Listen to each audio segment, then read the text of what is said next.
Hello student, तो आज हम पढ़ने वाले हैं। आज हम क्या पढ़ेंगे इस वीडियो में? आज हम पढ़ेंगे क्वाड्रिलेटर। क्या पढ़ेंगे? क्वाड्रिलेटर। जैसे हिंदी में आप क्या कहते हो? हिंदी में सर हम कहते हैं उसे चतुर्भुज। हिंदी में क्या कहते हो आप? जैसे चतुर्भुज कहते हो। सर चतुर्भुज के बारे में क्या पढ़ने वाले हैं? चतुर्भुज के बारे में आप आज पढ़ोगे इस वीडियो में। चतुर्भुज क्या होता है, चतुर्भुज के क्या प्रकार होते हैं, चतुर्भुज का क्या गुण होता है और चतुर्भुज की परिभाषाएं। जैसे चतुर्भुज के प्रकार मैं बात करूं क्वाड्रिलेटर के टाइप्स, उसकी प्रॉपर्टी और उसकी डेफिनेशंस।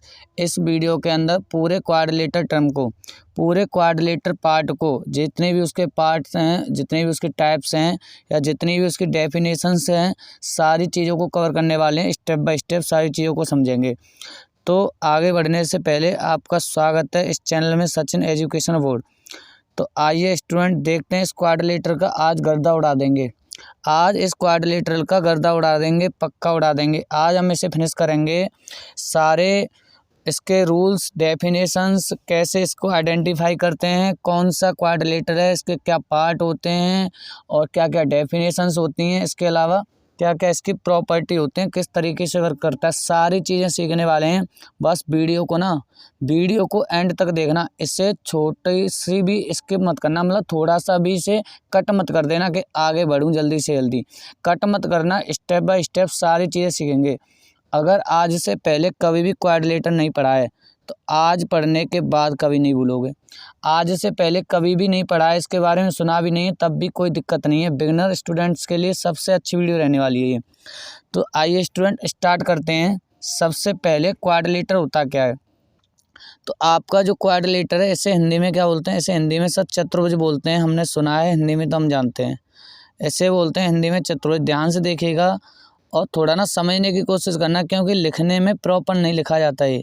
क्योंकि हाथ से लिखता हूँ मैं स्क्रीन रिकॉर्डर पे, आप अच्छे तरीके से जानते होंगे इस बारे में, तो इससे अच्छे तरीके से नहीं लिख सकते। अगर पेन वगैरह यूज करें तो अच्छे तरीके से लिख सकते हैं, तो आप थोड़ा सा मैनेज करेंगे। तो क्वाड्रिलेटर होता है चतुर्भुज, जैसे हिंदी में आप बोलते हो चतुर्भुज। लेकिन इसकी डेफिनेशन क्या होती है सर? इसकी डेफिनेशन क्या होती है वो चीज़ हमें बता दो। अच्छा, चतुर्भुज हिंदी में बोलते हैं, क्वाड्रिलेटर अंग्रेजी में बोलते हैं। तो हिंदी एंड इंग्लिश वाले स्टूडेंट दोनों ही इस वीडियो को समझ सकते हैं और ये वीडियो दोनों के लिए ही है। ये वीडियो दोनों के लिए। हिंदी वाले ही ना सोचे कि हमारे समझ में नहीं आएगा, सब कुछ प्रॉपर समझ में आएगा। अगर मैं क्वाड्रिलेटर की बात करूं, इसकी डेफिनेशन आप रीड कर सकते हो। ए फोर साइडेड पॉलीगन। एक फोर साइडेड मतलब जिसमें चार भुजा होंगी। साइड मतलब क्या होता है? भुजा। साइड मतलब भुजा। फोर मतलब चार। इतना तो समझते हो, इतना तो समझते होंगे। ए फोर साइडेड पॉलीगन होता है बहुभुज। कोई भी बहुभुज है जिसमें चार साइड हैं। The sum of whose interior angles is 360। Quadrilateral होने के लिए क्या है? कोई भी तुम्हारा पॉलीगन होना चाहिए और चार साइड का होना चाहिए। कैसा भी बना सकते हो, ये देखो इसे थोड़ा जॉइंट कर देना। कैसा भी बना सकते हो, कैसे, ऐसे बना लो, ऐसे बना लो, कैसे भी बना सकते हो। देखो ये थोड़ा सा कर्व टाइप में नहीं होनी चाहिए, स्ट्रेट होनी चाहिए लाइन। इसकी जो साइड है बिल्कुल स्ट्रेट होनी चाहिए। अगर कर्व बन गई तो पॉलीगन नहीं होगा, और पॉलीगन नहीं होगा तो क्वाड्रिलेटर नहीं हो सकता। मेरी बात ध्यान से सुनना। क्वाड्रिलेटर होने के लिए आपका कोई भी पॉलीगन हो। अब ये पॉलीगन क्या होता है? कोई भी जिसमें लाइन सेगमेंट का यूज हुआ हो, ओनली स्ट्रेट लाइन का, सीधी रेखा का यूज हुआ है, उसे हम क्या बोलते हैं? पॉलीगन बोलते हैं। तो चार साइड का कोई पॉलीगन है, जैसे इसे देखना ध्यान से, इसे ध्यान से देखना। चार साइड का कोई भी पॉलीगन है उसे आप क्वाड्रिलेटर बोल सकते हो। और इसके अलावा एक लाइन और इसमें ऐड कर दी है, वो क्या कर दी है? The sum of whose interior angle is 360। इसका जो इंटीरियर एंगल्स का सम होगा, यानी ये वाला एंगल, ये वाला एंगल एंड ये वाला एंगल एंड ये लास्ट, तो इन चारों एंगल्स का जो सम होगा, इन चारों एंगल्स का जो सम होगा वो कितना होगा? वो सब 360 होगा। वो कितना होगा? वो 360 होगा। Is that clear? तो चीज़ें समझ में आ रही हैं। कोई भी चार साइड का बहुभुज, जिसमें कोई भी फिगर होगा जिसमें चार साइड होंगी, उसको हम चतुर्भुज कहेंगे। और उसके अंदर के आंतरिक कोण जिसे बोलते हैं इंटीरियर एंगल, इन कोणों का योग 360 डिग्री होगा। Is that clear? बात समझ में आई तो बोलो हाँ। अगर बात समझ में आई है तो बोलो हाँ। सर क्वाड्रिलेटर की डेफिनेशन क्लियर हो चुकी है। चार साइड का कोई पॉलीगन होगा और उसके इंटीरियर यानी आंतरिक कोणों का योग 360 डिग्री यानी 360 डिग्री होगा। Is that clear? अगर बात समझ में आई है तो बोलो हाँ। अगर आगे देखा जाए अच्छा, क्या मैं थोड़ा से फिगर क्रिएट करके दिखा दूँ आपको। देखो, कोई भी फिगर जिसमें 4 साइड हों, ये भी आपका क्वाड्रिलेटर है। ये थोड़ा अलग है लेकिन ये भी क्वाड्रिलेटर है। अच्छा, ये ना थोड़ा सा लिखने में, हाँ ये जॉइंट है, ऊपर वाला मत लगाना। इसके अलावा कोई भी क्वाड्रिलेटर किसी भी तरीके का हो सकता है, ये भी कोई क्वाड्रिलेटर है। इसके अलावा ये भी कोई क्वाड्रिलेटर है। क्वाड्रिलेटर होने के लिए 4 साइड होना चाहिए, 4 साइड होनी चाहिए उसमें। इसके अलावा पॉलीगन होना चाहिए, यानी लाइन सेगमेंट के यूज से बना होना चाहिए, स्ट्रेट लाइन। अब तुम कहो ये कोई क्वाड्रिलेटर नहीं है, क्योंकि इसमें क्या है, ये कर्व है। कर्व आ गया ना, कर्व मतलब लाइन, स्ट्रेट लाइन से बना होना चाहिए। अच्छा, क्या मैं तुमसे पूछूं, क्या ये तुम्हारा क्वाड्रिलेटर है? क्या ये क्वाड्रिलेटर होगा? सर ये क्या बना दिया तुमने? अच्छा, अच्छे तरीके से बनाता हूँ। क्या ये तुम्हारा क्वाड्रिलेटर होगा? सर नहीं होगा। क्यों नहीं होगा? इसमें तो 4 से ज़्यादा साइड का यूज हुआ है, इसलिए इसे हम क्वाड्रिलेटर नहीं बोल सकते। ये क्वाड्रिलेटर नहीं होगा। तो क्या ये क्वाड्रिलेटर होगा? सर ये भी नहीं होगा, क्योंकि इसमें तो 3 साइड का यूज हुआ है और 3 साइड वाले को तो हम ट्रायंगल बोलते हैं। ये तो क्वाड्रिलेटर नहीं होगा। तो बात समझ में आई या नहीं? अगर बात समझ में आई तो बोलो हाँ। अगर बात समझ में आई तो कमेंट बॉक्स में बोलो हाँ। क्वाड्रिलेटर होने के लिए 4 साइड का होना इम्पोर्टेंट है। क्वाड्रिलेटर वही होगा जिसमें क्या होंगी, आपकी 4 साइड होंगी, उसे क्वाड्रिलेटर बोल सकते हो, नो डाउट। इसके अलावा आगे बढ़ते हैं तो आगे कुछ चीज़ें और हैं। वो चीज़ें क्या हैं कि क्वाड्रिलेटर के कुछ टाइप हैं, उन टाइप्स के नेम और शेप आप थोड़ा सा एनालिसिस कर लोगे यहाँ से। अगर मैं स्क्वायर की बात करूँ, स्क्वायर भी क्वाड्रिलेटर का ही एक पार्ट होता है। स्क्वायर जिसे हिंदी में आप क्या बोलते हो? सर हिंदी में तो हम इसे वर्ग बोलते हैं। हिंदी में तो सर हम इसे वर्ग बोलते हैं। जो स्क्वायर होता है इसे हिंदी में आप क्या बोलते हो? हिंदी में सर इसे हम वर्ग बोलते हैं। तो इसके शेप देख लीजिए, इसकी जो शेप होती है इस तरीके से होती है। अच्छा सर ठीक है। अच्छा सर, हम ऐसी शेप बना रहे हैं तो क्या हम इसे स्क्वायर बोल सकते हैं? बिल्कुल बोल सकते हो, लेकिन बात यहाँ है मेरे लाला, बात यहाँ पे आ जाती है शेप को देखकर ही नहीं, उसकी कुछ प्रॉपर्टी होती हैं, उसके बेस पे आप इसे स्क्वायर कहोगे। अब ये प्रॉपर्टी क्या होती है तो हम आगे डिस्कस करेंगे, इसलिए तो मैं कह रहा हूँ वीडियो को एकदम लास्ट तक देखना है और इसे स्किप नहीं करना है। स्किप करने का मतलब इसे काट काट के नहीं देखना है, कंटिन्यूटी में देखना है। ठीक है, बात समझ में आई तो बोलो हाँ। अगर बात समझ में आई तो बोलो हाँ। स्क्वायर जो होता है उसका शेप कुछ इस तरीके से मिलेगा। ठीक है सर, एक होता है इसी का क्वाड्रिलेटर का पार्ट, उसे बोलते हैं हम रेक्टेंगल। स्क्वायर और रेक्टेंगल को तो हम बहुत अच्छी तरीके से पढ़ते हैं, कोई दिक्कत नहीं है। रेक्टेंगल जो होता है उसका शेप कुछ इस तरीके से होता है, आप देख सकते हो। सर क्या हम कोई भी फिगर को रेक्टेंगल कह सकते हैं? ना बाबा, इसको कोई भी फिगर को रेक्टेंगल नहीं कह सकते। रेक्टेंगल की भी कोई प्रॉपर्टी होती है, उस प्रॉपर्टी के बेस पर आप उसे रेक्टेंगल कहेंगे। अब सर ये प्रॉपर्टी क्या होती हैं? तो बच्चे मेरे लाल, मेरे प्यारे, थोड़ा सा इंतज़ार कर, आगे जाके सारी चीज़ों को क्लियर करूँगा, आगे जाके सारी प्रॉपर्टी आने वाली हैं। अच्छा, इसी का एक अगला पार्ट होता है पैरेललोग्राम। पैरेललोग्राम जो होता है इसे क्या बोलते हैं सर? इसे हिंदी में क्या बोलते हैं? सर आपने तो रेक्टेंगल का भी नहीं बताया, हिंदी में क्या बोलते हैं? तो मेरे प्यारे, रेक्टेंगल को हिंदी में बोलते हैं आयत। क्या बोलते हैं? Just second. रेक्टेंगल को हिंदी में बोलते हैं आयत बोलते हैं इसे। रेक्टेंगल को हिंदी में बोलते हैं आयत। ये बात आपको याद रखनी है। रेक्टेंगल को हिंदी में आयत बोलते हैं और आयत की जो शेप होती है कुछ इस तरीके से होती है, जैसा आप देख सकते हो। इसके अलावा पैरेललोग्राम को हिंदी में क्या बोलते हैं? तो इसे बोलते हैं समांतर चतुर्भुज। इसे बोलते हैं समानांतर चतुर्भुज। क्या बोलते हैं सर? समांतर चतुर्भुज। ऐसे बोलते हैं आप, समांतर चतुर्भुज, ध्यान रखना, समझ जाना। तो जो पैरेललोग्राम होता है ये होता है हमारा समानांतर चतुर्भुज। इस चीज़ को याद रखेंगे। और इसकी जो शेप होती है ना कुछ इस तरीके से होती है। शेप को थोड़ा सा ध्यान में रखें। अभी मैं तुम्हें क्या करवा रहा हूँ, थोड़ा सा एनालिसिस करवा रहा हूँ। इसके अलावा अच्छे तरीके से पढ़ेंगे हम इसे, इसकी प्रॉपर्टी, टाइप्स, सारी चीज़ देखने वाले हैं, पर धीरे धीरे सब चीज़ों को समझेंगे। इसके अलावा पैरेललोग्राम हो गया। क्या सर इसके कुछ पार्ट और भी हैं क्या? अभी तो और भी पार्ट हैं, इसके 6 पार्ट होते हैं अभी तो इसके। अच्छा, मैं तुम्हें अभी क्या बताया था मैंने? रेक्टेंगल। तो रेक्टेंगल की शेप इस तरीके से होती है, ये एक रेक्टेंगल होगा, ये कोई रेक्टेंगल होगा, लेकिन ऐसे ही आप इसे रेक्टेंगल नहीं कह सकते।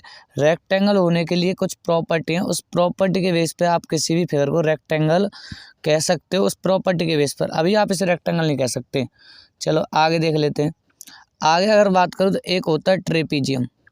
क्या होता है, ये क्वाड्रिलेटर का ही पार्ट है ट्रेपीजियम। सर बात समझ में आ गई, ट्रेपीजियम होता है, लेकिन इसे हिंदी में क्या कहते हैं? हम तो हिंदी मीडियम में पढ़ते हैं और हम तो यूपी बोर्ड से पढ़ते हैं, हमें तो आप ये बता दो कि ट्रेपीजियम को हिंदी में क्या कहते हैं। अगर हिंदी नहीं पता होगी तो हमें कैसा पता लगेगा ट्रेपीजियम होता क्या है? तो मेरे प्यारे, ट्रेपीजियम को बोलते हैं समलंब चतुर्भुज। क्या बोलते हैं? इससे बोलते हैं आप समलंब चतुर्भुज, समलंब चतुर्भुज। अब याद रखोगे? अब याद रखोगे तो बोलो हाँ। याद रखोगे ना समलंब चतुर्भुज को? ट्रेपीजियम होता है समलंब चतुर्भुज, थोड़ा सा इसे याद रखना, मैंने बता दिया है, बार बार लिखने की आवश्यकता नहीं होनी चाहिए। ट्रेपीजियम होता है समलंब चतुर्भुज, इसका शेप कुछ इस तरीके से होता है, ध्यान से देखना। इसका शेप कुछ इस तरीके से होता है, जैसा कि फिगर में आप देख सकते हैं, यहाँ पर रेड कलर से अंडरलाइन कर रहा हूँ मैं इसे। ये होता है आपका ट्रेपीजियम। सर क्या हम हर किसी फिगर को ट्रेपीजियम कह सकते हो? तो इसका आंसर है ना, आप नहीं कह सकते हो जब तक कि उसकी प्रॉपर्टी आपको नहीं पता है। अब आगे आते हैं रोमबस। सर ये रोमबस क्या होता है? तो रोमबस फिगर देख लेना ध्यान से, रोमबस के फिगर को देख लेना ध्यान से। कैसे, कुछ गड़बड़ है क्या? नहीं, ठीक है। ये रोमबस का फिगर है, इसे थोड़ा ध्यान से देख लेना, इसमें बहुत सारी प्रॉपर्टी मिलेंगी और रोमबस बहुत ज़्यादा इंपॉर्टेंट है तुम्हारे लिए। इसमें आपको बहुत सारी प्रॉपर्टी मिलेंगी और रोमबस बहुत ज़्यादा इंपॉर्टेंट है, ध्यान रखना। अगर आगे बात करूँ, एक होता है इसमें काइट, लास्ट वन है, एक लास्ट वन काइट होता है, इसे ध्यान रखना, लास्ट वन होता है काइट। और काइट की बात करूँ तो इसकी भी कुछ प्रॉपर्टी है, उस प्रॉपर्टी के बेस पे हम सीखेंगे। अभी तो मैंने तुम्हें इतना बताया कि इसके शेप देख लो, इसका जो शेप है ना उसे देख लो किस तरीके से क्रिएट होता है। थोड़ा सा शेप को दिमाग में रखोगे ना तो चीज़ें आसान हो जाती हैं। शेप अगर दिमाग में है तो चीज़ें आसान हो जाती हैं, इसलिए मैं बता रहा हूँ, थोड़ा सा शेप को देख लीजिए। अच्छा ठीक है, काइट को क्या बोलते हैं आपको पता है? पतंगाकार होता है, मतलब ये पतंग बोलते हैं वैसे तो इसे, काइट को पतंग बोलते हैं। और पतंग के आकार की जो आकृति होती है उसे ही बोलते हैं काइट। पतंग के आकार की जो आकृति होती है उसे हम काइट बोलते हैं, इतना याद रखना।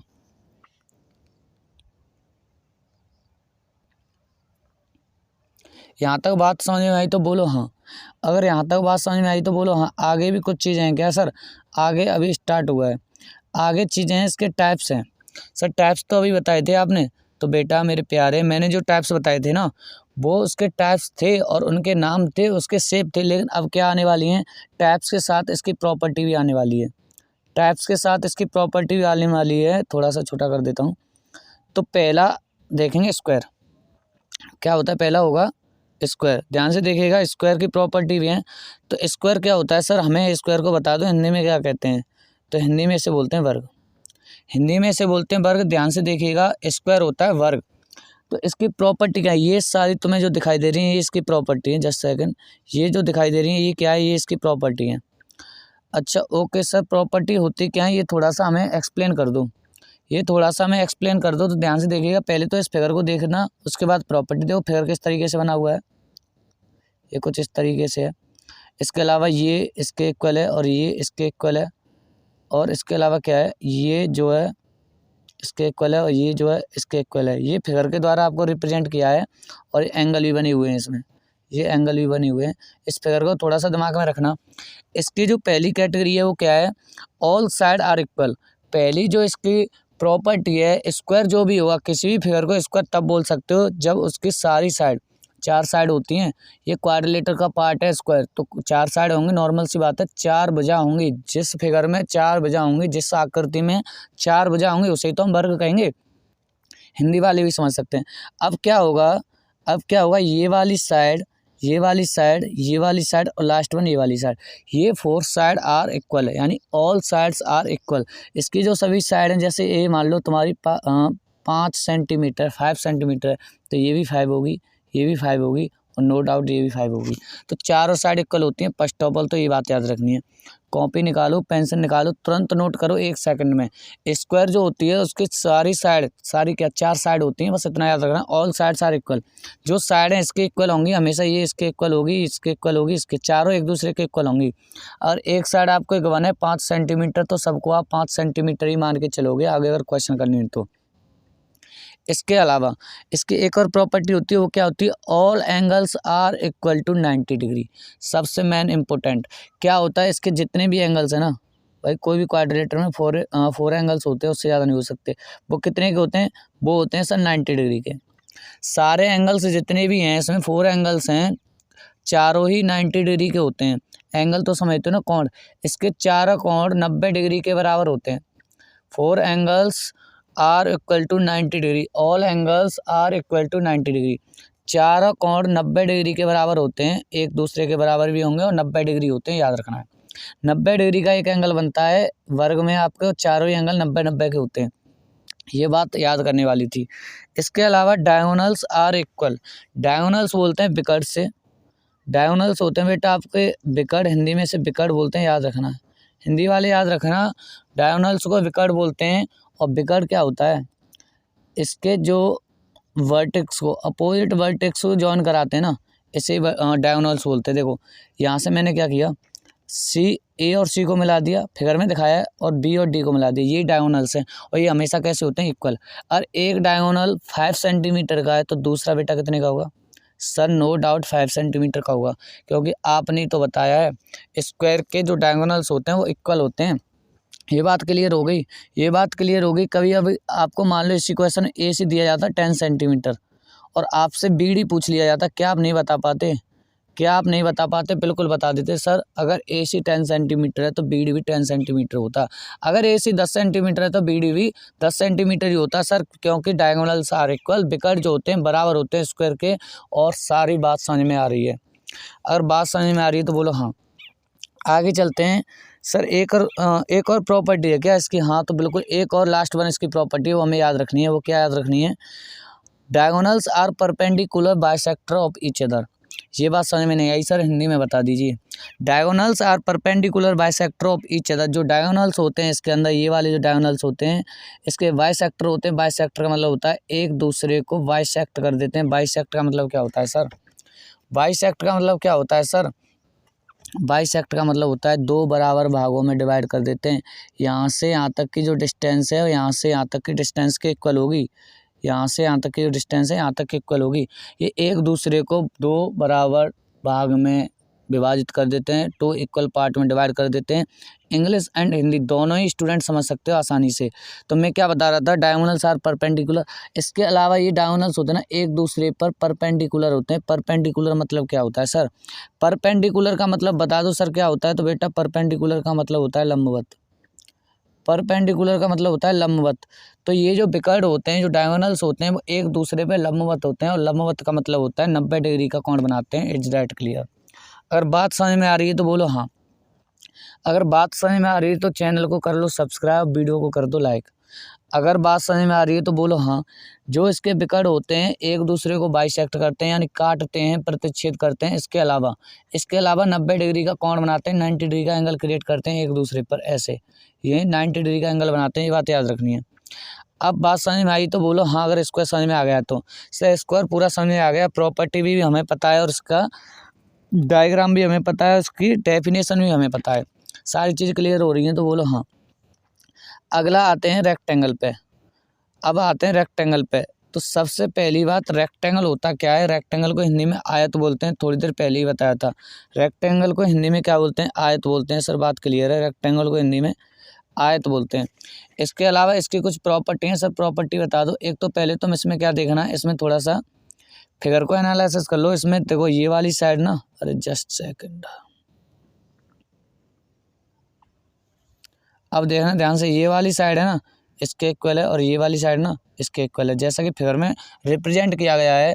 आमने सामने की जो साइड है ना वो इक्वल है, ठीक है। और इसके अलावा क्या हुआ है, इसके अलावा इसकी प्रॉपर्टी देखते हैं क्या होती है।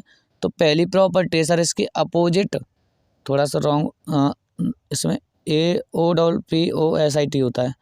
अपोजिट साइड देख लेना से, अपोजिट साइड्स आर इक्वल। क्या होता है अपोजिट साइड्स? अपोजिट साइड्स क्या है? अपोजिट साइड्स क्या है, ध्यान से देखना। तो ये CD है ना, CD ये किसके इक्वल होगी सर? इसके AB के इक्वल होगी। और ये जो आपकी दिखाई दे रही है ना आपको, क्या AD, ये किसके इक्वल होगी? ये BC के इक्वल होगी। अपोजिट साइड का मतलब होता है आमने सामने की भुजा। अपोजिट साइड का मतलब होता है आमने सामने की भुजा।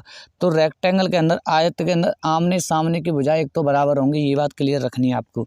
अगर आमने सामने की भुजा इक्वल है तो वो एक आपका आयत होगा, रेक्टेंगल होगा, ये बात आपको याद रखनी है। अगर बात समझ में आई है तो बोलो हाँ। अगली प्रॉपर्टी को देखते हैं, तो all angles are equal to 90 degree. Same आपका क्या हुआ है, स्क्वायर की तरह ही रेक्टेंगल के भी सारे एंगल जो होते हैं, all angles are equal to 90 degree, सारे कोण 90 डिग्री के होते हैं। ये बात आपको याद रखनी है। सर ये तो दोनों की सेम बातें हुई, तो बेटा बहुत सारे क्वाड्रिलेटर होंगे जिनकी कई चीज़ें सेम होंगी, वो हमें याद रखनी है, लेकिन डिफरेंस क्या होता है, पहचानेंगे कैसे, अंतर क्या होता है, वो वीडियो के लास्ट में मैं आपसे डिस्कस करूँगा। वीडियो के लास्ट में आपसे डिस्कस करूँगा क्या इसमें बिग डिफरेंस होता है, क्या क्या चीज़ें होती हैं, सबको एक साथ एनालिसिस करेंगे और पता करने की कोशिश करेंगे कैसे पता करें हमें ये रेक्टेंगल है या स्क्वायर है। सारी चीज़ क्लियर होंगी, आप देखते रहना लास्ट तक वीडियो को। आगे हमने सीख लिया all angles are equal to 90 degree. अगर मैं इसकी तीसरी प्रॉपर्टी की बात करूं जो कि है diagonals are of equal length. Diagonals, ये भी बात वही रही, डायगोनल्स भी इसके इक्वल लेंथ होते हैं। इसके जो डायगोनल्स होते हैं वो इक्वल लेंथ होते हैं, ये याद रखनी है बात आपको। ये डायगोनल्स हैं, इनकी लेंथ जो है इक्वल होती है, बराबर होती है। सेम उसी की तरह हुआ है जैसे क्या हुआ था, जैसे स्क्वायर हुआ था। इसमें माइनर आपको डिफरेंस देखने को मिलेगा जो कि वीडियो के लास्ट में हम डिस्कस करेंगे, ध्यान से देखिएगा। आगे देखते हैं इसमें और क्या है, diagonals are bisector of each other. Bisector ये भी होते हैं, लेकिन ये परपेंडिकुलर बाइसेक्टर नहीं होते हैं। बात पकड़ में आई तो बोलो हाँ।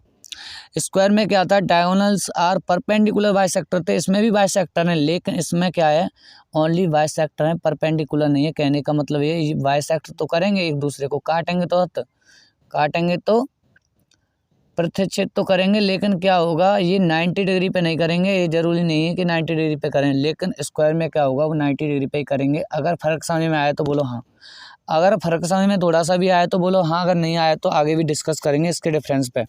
इसमें अंतर क्या है आगे भी डिस्कस करेंगे। वीडियो बहुत लेंथी होने वाली है, लेकिन अगर प्रॉपर वीडियो देखी तो मैं कहता हूँ आई थिंक कि आपका क्वाड्रिलेटर में कोई भी डाउट नहीं रहेगा। अब बात आती है रोम्बस की, तो रोम्बस में क्या होता है सर, इसकी प्रॉपर्टी बता दो, इसकी डेफिनेशन बता दो, इसकी प्रॉपर्टी बता दो, और इसका हमें फिगर भी तो दिखा दो। तो फिगर को ध्यान से देख सकते हो आप क्या हुआ है। अब क्या होता है, सीधी प्रॉपर्टी पे बात करते हैं फिगर को एनालिसिस करने के बाद। तो देखो इसमें क्या होता है, ध्यान से देखना, थोड़ा छोटा कर देता हूँ, ध्यान से देखना। ऑल साइड आर इक्वल, इसके भी चारों साइड इक्वल होते हैं। सर स्क्वायर भी तो जो ऑल साइड होती थी वो इक्वल होती थी, और रोम्बस में भी इक्वल है, तो दोनों एक जैसे हो गए ना। मनु ना मेरे लाल, सबर कर, इंतजार कर, वीडियो के लास्ट में होने वाला है धमाका। वीडियो के लास्ट में क्या होने वाला है, धमाका, और लास्ट में बता दूंगा चीज़ें कैसे क्लियरफाई होंगी। मैं बाद में बता दूंगा डिफरेंस क्या है रोम्बस में और स्क्वायर में, वर्ग में और रोम्बस में क्या अंतर है वो मैं आपको बता दूंगा। पहले आप इतना याद रखो, ऑल साइड आर इक्वल। इसकी भी जो साइड होती हैं वो इक्वल होती हैं, किसके इक्वल होती हैं, एक दूसरे के। इसकी भी जो चार साइड हैं, ऑल साइड आर इक्वल। अगर एक 6 सेंटीमीटर की तो सारी 6 सेंटीमीटर के होंगे। Is that clear? अगर बात समझ में आ रही तो बोलो हाँ। यहाँ तक बात क्लियर हुई। इसके अलावा दूसरी प्रॉपर्टी है अपोजिट एंगल्स आर इक्वल। इसके अपोजिट एंगल्स जो होते हैं, ध्यान से बात सुनना। स्क्वायर में क्या था, सारे एंगल्स 90 डिग्री के थे, लेकिन यहाँ क्या हुआ है, यहाँ अपोजिट एंगल्स आर इक्वल हैं, और ज़रूरी नहीं है 90 डिग्री के हों। अंतर समझ में आया तो बोलो हाँ। सब्र करोगे तो फल मिलेगा, सब्र नहीं करोगे, अगर छोड़ के चले जाओगे तो आप जा सकते हो। इसके अलावा देखो अपोजिट एंगल्स होते हैं, आमने सामने के कोण बराबर होते हैं। अगर ये आपका 45 डिग्री का है, 45 अंश का है, तो ये भी आपका 45 अंश का यानी 45 डिग्री का ही होगा। ये बात समझ में आई तो बोलो हाँ। फ़र्क समझ में आ गया, नहीं आया ये बता दो मुझे। फ़र्क यहीं समझ में आ जाएगा, और लास्ट में थोड़ा सा एनालिसिस और कर लेंगे इसके अंतर को लेके, लेकिन फ़र्क तो यहीं समझ में आ गया कि उसके एंगल 90 डिग्री के होते थे और इसके ज़रूरी नहीं है 90 के हों, लेकिन जो भी होंगे अपोजिट एंगल्स आर इक्वल। क्या होगा, आमने सामने के कोण बराबर होंगे। Is that clear? आगे देखते हैं, एडजेसेंट एंगल्स आर सप्लीमेंट्री। अब ये एडजेसेंट एंगल क्या होते हैं, तो देखो ये डी वाला एंगल है और ए वाला एडजेसेंट है, सी वाला एंगल है, ये बी के एडजेसेंट है, या फिर सी को डी के एडजेसेंट बोल सकते हो, ए को बी के। तो एडजेसेंट एंगल जो होते हैं सप्लीमेंट्री होते हैं, और सप्लीमेंट्री का मतलब क्या होता है, 180 डिग्री का सम होता है इनका। अगर कोई एंगल सप्लीमेंट्री, इसका मतलब उन दोनों एंगल्स का जो सम है वो 180 डिग्री का होगा, 180 अंश का होगा। उनका क्या योग, कोई भी दो कोण जिनका योग 180 अंश का होगा उससे आप सप्लीमेंट्री यानी संपूरक कह सकते हो। संपूरक कोण होते हैं ये। जो एडजेसेंट एंगल होंगे इनके, उन्हें क्या कहोगे आप, संपूरक कोण कहोगे। क्या कहोगे सर, संपूरक कोण कहेंगे। यानी इनका जो सम आएगा, इस डी वाले एंगल का और ए वाले एंगल का जो सम आएगा वो आएगा सर 180 डिग्री। क्या आएगा, 180 डिग्री इसका सम आने वाला है। तो ये बात भी आपको ध्यान रखनी, जो कि क्वेश्चन करते टाइम बहुत ज़्यादा ज़रूरत है इसकी, बहुत ज़्यादा नीड होती है, बहुत ज़्यादा हमें आवश्यकता होती है इसकी। आगे है diagonals are perpendicular bisector of each other. इसका भी काम ऐसा ही है। इसका भी काम कैसा है? इसका भी काम ऐसा ही है कि इसके जो डायगोनल्स है ना, वो एक दूसरे को बराबर पार्ट में डिवाइड करते हैं, दो भागों में बराबर विभाजित करते हैं और 90 डिग्री का भी एंगल बनाते हैं, यानी लंबवत भी होते हैं एक दूसरे के। लंबवत का मतलब होता है परपेंडिकुलर, जिससे बोलते हैं हम 90 डिग्री का एंगल अगर कोई स्ट्रेट लाइन बनाती है किसी दूसरी स्ट्रेट लाइन पर, तो तब हम उसे परपेंडिकुलर बोलते हैं, जो कि 90 डिग्री बनाती है। तो यहाँ से बात क्लियर हुई तो बोलो हाँ। आगे पैरेललोग्राम, थोड़ा इसे भी एनालिसिस करते हैं। अब पैरेललोग्राम की ओर बात करी जाए तो इसके फिगर को देखते हुए इसकी प्रॉपर्टी देख लो। Opposite sides are equal and parallel. इसकी जो अपोजिट साइड है, इसकी सी डी ए बी के अपोजिट है, और इसके अलावा क्या हुआ है, ए डी बी सी के इक्वल है, और ये अपोजिट साइड्स आर इक्वल हैं एंड पैरेलल। इक्वल तो हैं, साथ के साथ पैरेलल भी हैं, और पैरेलल का मतलब होता है बेटा समांतर। पैरेलल का मतलब होता है, हिंदी वाले समझ सकते हैं, समांतर मतलब ये जो है इसके समांतर है। समांतर का मतलब ये हुआ एक दूसरे को कभी भी कट नहीं करेंगे, ये कभी भी एक दूसरे को कट नहीं करेंगे, इंटरसेक्ट नहीं करेंगे, ये बात ध्यान रखना। इसके अलावा ये इसके पैरेलल है और ये इसके पैरेलल है, ये इसके, अरे क्या हो गया, जस्ट सेकंड, ध्यान रखना, ये इसके पैरेलल है और ये वाली दोनों आपस में पैरेलल हैं। तो अपोजिट साइड से होती हैं, इक्वल भी होती हैं, पैरेलल भी होती हैं। इसकी प्रॉपर्टी याद रखना। प्रॉपर्टी मतलब इसका गुण है, हिंदी वाले समझ सकते हैं। अगली प्रॉपर्टी देखते हो, अगली प्रॉपर्टी देखते हैं। Opposite angles are equal. इसके अपोजिट एंगल्स जो होते हैं, अपोजिट एंगल्स कौन से होंगे, A and C, D and B. कहने का मतलब सीधा सा, इसके आमने सामने के जो कोण होते हैं बराबर होते हैं, याद रखना। पैरेललोग्राम जो होता है, पैरेललोग्राम मतलब समांतर जो चतुर्भुज होता है, उसमें क्या होता है, आमने सामने के कोण जो होते हैं हमेशा इक्वल होते हैं। अगर ये वाला एंगल है ना, डी वाला, तुम्हारा मान लो 50 डिग्री का यानी 50 अंश का है, तो ये बी वाला भी कितने का होगा, सर हमें पता है 50 का होगा। नो डाउट 50 का होगा, क्योंकि हमें पता है पैरेललोग्राम है तो इसके अपोजिट एंगल्स हमेशा इक्वल होंगे, बराबर होंगे, तो 50 का ही होगा। आगे देखा जाए इसकी अगली property, adjacent angles are supplementary. Adjacent angle अभी बताया था, आर सप्लीमेंट्री, इसके भी सप्लीमेंट्री होते हैं, यानी इनका जो सम होगा वो 180 डिग्री होगा। पैरेललोग्राम में जो एडजेसेंट एंगल है उनका सम कितना होगा, 180 डिग्री होगा। इनका जो योग होगा 180 डिग्री होगा। ये क्या होते हैं, समपूरक कोण होते हैं, और समपूरक कोण का योग हमेशा 180 डिग्री होता है, ये बात आपको याद रखनी है। इसके अलावा डायगोनल्स बाइसेक्ट ईच अदर। इसके जो डायगोनल्स होते हैं वो बाइसेक्ट करते हैं ईच अदर, एक दूसरे को, मतलब बराबर पार्ट में डिवाइड कर देते हैं। क्या कर देते हैं, बराबर पार्ट में डिवाइड कर देते हैं। लेकिन ज़रूरी नहीं है कि परपेंडिकुलर हो, मतलब ज़रूरी नहीं है कि वो 90 डिग्री का एंगल बना ही बनाए, जैसे कि पिछले हमने कुछ क्वाड्रिलेटर्स में देखा था। आगे देखते हैं, तो आगे क्या चीज़ बची हुई है आपकी, दो चीज़ें और बची हैं। तो एक तो इसमें आता है क्या, एक आता है ट्रेपीजियम और एक आता है काइट। ट्रेपीजियम की बात करूँ तो one pair of opposite sides is parallel. देखो, कोई भी दो भुजा होंगी जो पैरेलल होंगी उसे हम ट्रेपेजियम बोलेंगे। कोई भी दो हो सकते हैं, देखो ये वाली इसके पैरेलल दी है, ये वाली इसके पैरेलल इसमें नहीं है, लेकिन हो सकता है ये भी हो। कोई भी दो हो सकते हैं जो पैरेलल होंगी, समांतर होंगी, उसे हम ट्रेपेजियम कहेंगे। ट्रेपेजियम का मतलब आपको पता है समलंब चतुर्भुज होता है। ट्रेपेजियम का मतलब आपको पता है समलंब चतुर्भुज होता है। तो समलंब चतुर्भुज जो होगा उसके आमने सामने की जो साइड होंगी पैरेलल होंगी, और कोई भी दो side, a pair of opposite side से पैरेलल, कोई भी एक जोड़ा होगा जो पैरेलल होगा, समांतर होगा। ये वाले भी हो सकते हैं और नो डाउट कि ये वाले भी हो सकते हैं, ये चीज़ याद रखना। इसके अलावा sum of adjacent angles on non parallel sides of trapezium is 180। और इसका सम क्या होता है, एंगल्स का सम ऑफ एडजेसेंट एंगल्स का जो सम होता है वो होता है 180 डिग्री, 180 डिग्री होता है इनका योग एडजेसेंट एंगल का। तो आप इसे थोड़ा याद रखना। इसके अलावा अगला देखें तो काइट का जो शेप है ना कुछ इस तरीके से होता है, जैसे मैंने स्टार्टिंग में भी वीडियो के स्टार्टिंग में दिखाया था आपको। वीडियो के स्टार्टिंग में मैंने आपको इसका शेप दिखाया था, ध्यान से देखिएगा। अब इसकी प्रॉपर्टी पढ़ते हैं। Pair of adjacent sides are equal. क्या होता है, ये पेयर ऑफ एडजेसेंट साइड जो होती हैं ये इक्वल होती हैं। यहाँ ध्यान से देखना, ये वाली साइड इस वाली साइड के इक्वल होगी।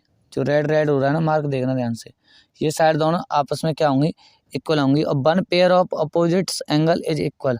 One pairs of opposite angles equal. क्या होगा, अपोजिट एंगल्स होंगे ना, कोई भी दो अपोजिट एंगल्स क्या होंगे, पैरेलल होंगे। कोई भी दो अपोजिट एंगल्स क्या होंगे, पैरेलल होंगे। ध्यान से देखना, ध्यान से देखना, ये जो दो एंगल्स है ना, ये वाला ये दोनों क्या है, इक्वल होंगे। सॉरी पैरेलल नहीं, equal, sorry for mistake. One pair of opposite angles is equal, यानी कोई भी अपोजिट एंगल्स होंगे दो, वो क्या होंगे, इक्वल होंगे। पैरेलल नहीं हो सकते एंगल, कैसे पैरेलल हो जाएंगे, सॉरी फॉर मिस्टेक। आगे देखते हैं, आगे उसने कहा है diagonals are perpendicular to each other, और डायगोनल्स जो होते हैं परपेंडिकुलर होते हैं ईच अदर, एक दूसरे के परपेंडिकुलर होते हैं डायगोनल्स। और क्या होता है, देखो एक दूसरे के परपेंडिकुलर होते हैं, यानी 90 डिग्री का एंगल बनाएंगे। बात देखना ध्यान से, यहाँ 90 डिग्री का एंगल बनाएंगे, ये वाला एक दूसरे को, ये डायगोनल से एक दूसरे को क्या कर रहे हैं, परपेंडिकुलर इंटरसेक्ट कर रहे हैं यहाँ पे 90 डिग्री पर। परपेंडिकुलर का मतलब ही होता है 90 डिग्री, तो इस बात को याद रखना। इसके अलावा द लॉन्गर डायगोनल्स, ध्यान से देखना, द लॉन्गर डायगोनल्स, जो बड़ा वाला डायगोनल्स है ना, ये वाला बड़ा वाला डायगोनल्स है ना, वो क्या होगा, बाइसेक्ट शॉर्टर डायगोनल, बाइसेक्ट करेगा, यानी शॉर्टर यानी छोटे वाले डायगोनल्स को क्या कर देगा, बराबर पार्ट में डिवाइड कर देगा, बराबर भागों में विभाजित कर देगा। ये होती है काइट की प्रॉपर्टी, ये होते हैं पतंग के गुण। तो इस चीज़ को आप याद रखोगे। आगे भी है क्या सर, आगे भी है क्या सर कुछ, बिल्कुल है, आगे भी कुछ है। अब आगे क्या है, आगे इनकी डेफिनेशन है जो कि मैं समझा चुका हूँ अच्छे से, आप चाहो तो नोट कर सकते हो। ट्रेपेजॉइड, कुछ ज़्यादा खास नहीं, ट्रेपेजियम को ट्रेपेजॉइड बोलते हैं, दूसरा नेम है, और दूसरा नेम नहीं, उसे मतलब यूके और यूएस का कुछ संबंध है, तो इसे देख लेना, ट्रेपेजियम है। ये trapezium is a quadrilateral with exactly one pair of parallel sides. मैंने आपको बताया था कोई भी एक पेयर ऑफ पैरेलल साइड्स होगा उसे ट्रेपेजियम बोलते हैं, पीछे भी डिस्कस किया है, यहाँ भी एक बार थोड़ा सा रिविजन हो जाएगा। पैरेललोग्राम इज ए क्वाड्रिलेटर, ये क्वाड्रिलेटर का एक पार्ट होता है with both pair of opposite sides parallel. क्या होता है, अपोजिट साइड्स जो होती है ना, ये वाली, ये इसके पैरेलल है, और ये वाली है ना, ये वाली इसके पैरेलल है। बस इतना याद रखना है, पैरेललोग्राम की डेफिनेशन है। और आगे देखा जाए रोम्बस, तो रोम्बस में क्या होता था, ये रोम्बस है, ये पैरेललोग्राम, रोम्बस भी एक पैरेललोग्राम का ही पार्ट है with 4 sides of equal length. इसकी चारों साइड क्या होती हैं सर, इक्वल होती हैं। एक अगर 4 सेंटीमीटर के तो सारी भुजा 4 सेंटीमीटर की होंगी, इसे याद रखना, पीछे भी डिस्कस कर चुके हैं, लेकिन यहाँ थोड़ा सा रिवीजन कर रहे हैं। रेक्टेंगल, आपको पता है रेक्टेंगल इज ए पैरेललोग्राम, ये भी एक पैरेललोग्राम का ही पार्ट है। 4 राइट एंगल्स, इसमें क्या होता है, राइट एंगल्स का मतलब चारों एंगल कितने के होते हैं, 90 डिग्री के होते हैं। इस बात को याद रखना, यहाँ रिवीजन चल रहा है तुम्हारा, पीछे सारी चीज़ों को डिस्कस करके आए। Square is a parallelogram with 4 sides of equal length and 4 right angles, चारों साइड इक्वल होती हैं एक दूसरे के। इसके अलावा जो एंगल्स होते हैं वो भी कितने के होते हैं, राइट एंगल्स होते हैं, यानी 90 डिग्री का एंगल बनाते हैं। राइट एंगल्स का मतलब होता है 90 डिग्री, यानी 90 अंश का कोण बनाते हैं। इसके अलावा अब क्या करने वाले हैं हम, थोड़ा सा इन्हें एक साथ डिस्कस करेंगे। सभी को 2 मिनट और लूँगा मैं, आपकी वीडियो एंड होने वाली है, बस 2 मिनट और लूँगा। स्क्वायर, रेक्टेंगल, पैरेललोग्राम और आपके ट्रेपेजियम, देखो ट्रेपेजॉइड यूएस है और ट्रेपेजियम यूके है ना, कुछ अंतर ऐसा ही है। रोम्बस और काइट, इन 6 जो क्वाड्रिलेटर हैं, इसको थोड़ा सा एक बार ना एक साथ लेके डिस्कस करते देते हैं, जिससे क्या होगा हमें फ़र्क समझ में आएगा। और छोटा कर लेता हूँ जिससे विजुलाइज हो सारी चीज़ें। देखो स्क्वायर ऑल साइड इक्वल होती हैं और ऑल एंगल्स 90 के होते हैं। रेक्टेंगल में अपोजिट साइड्स इक्वल होती हैं और ऑल एंगल्स 90 के होते हैं। देखो अंतर क्या है, स्क्वायर और रेक्टेंगल में दोनों ही में क्या है, एंगल्स जो है 90 डिग्री के हैं, लेकिन इसमें क्या है ऑल साइड्स इक्वल है और इसमें क्या है अपोजिट साइड्स इक्वल हैं। तो ये बात याद रखनी है, दोनों में अंतर क्रिएट हो गया। पैरेललोग्राम क्या है, opposite sides equal, opposite sides क्या होती हैं, इक्वल होती हैं और पैरेलल होती हैं। इसमें क्या होता है, अपोजिट साइड्स इक्वल भी होती हैं और पैरेलल भी होती हैं, ये बात याद रखनी है। ट्रेपेजियम में तो हम बताइए 2 साइड्स पैरेलल होती हैं। रोम्बस में भी सारी साइड इक्वल होती हैं और अपोजिट साइड्स पैरेलल होती हैं, ये बातें याद रखनी है। रोम्बस में क्या बातें याद रखनी है कि ऑल साइड्स इक्वल होती हैं और अपोजिट साइड्स पैरेलल होती हैं, यानी अपोजिट साइड कोई भी 2 अपोजिट साइड होंगी वो क्या होंगी, पैरेलल होंगी, समांतर होंगी, आमने सामने की बजाय। इसके अलावा ऑल साइड इक्वल तो स्क्वायर में भी होती थी, वर्ग में भी होती थी। रोम्बस और स्क्वायर में तो डिफरेंस यहाँ से क्रिएट कर सकते हो, थोड़ा पढ़ के एनालिसिस कर सकते हो। काइट तो अलग ही, adjacent pair of side equal होती हैं, एडजेसेंट जो पेयर ऑफ साइड्स हैं वो इक्वल होती हैं, ये बातें याद रखनी थी। तो वीडियो काफ़ी लेंथी होगी, लेकिन आई होप के वीडियो से आज बहुत कुछ क्लियर हुआ है।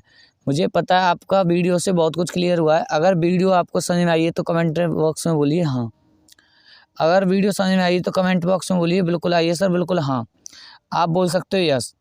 कमेंट बॉक्स में कमेंट करके जाना अगर वीडियो पूरी आपने वॉच करी है तो। और आई होप कि वीडियो अगर पूरी वॉच करी है तो क्वाड्रिलेटर की दिक्कत ख़त्म, चतुर्भुज पूरा क्लियर हो गया होगा। ऐसी मैं तुमसे आशा करता हूँ कि पूरा क्वाड्रिलेटर आज आपने अच्छे से समझा, उसके पार्ट समझे, उसकी कैटेगरी और उसकी प्रॉपर्टी सारी चीज़ समझ ली है आपने। आई होप अगर वीडियो आपको सच में पसंद आई तो इसे लाइक करके जाना और वीडियो को क्या करके जाना, अपने दोस्तों के साथ शेयर करके जाना। इतना सा काम कर देना, इतनी मेहनत के लिए इतना सा काम कर देना, वीडियो को लाइक करके दोस्तों के साथ शेयर कर देना। अगर वीडियो में कोई भी दिक्कत आई है, कोई भी चीज़ समझ में ना आई हो तो कमेंट बॉक्स में आप मुझसे बात कर सकते हो, पूछ सकते हो। मैं सारी कमेंट का आपको रिप्लाई करूँगा, ये मेरा तुमसे वादा है। तो मिलते हैं अगली वीडियो में।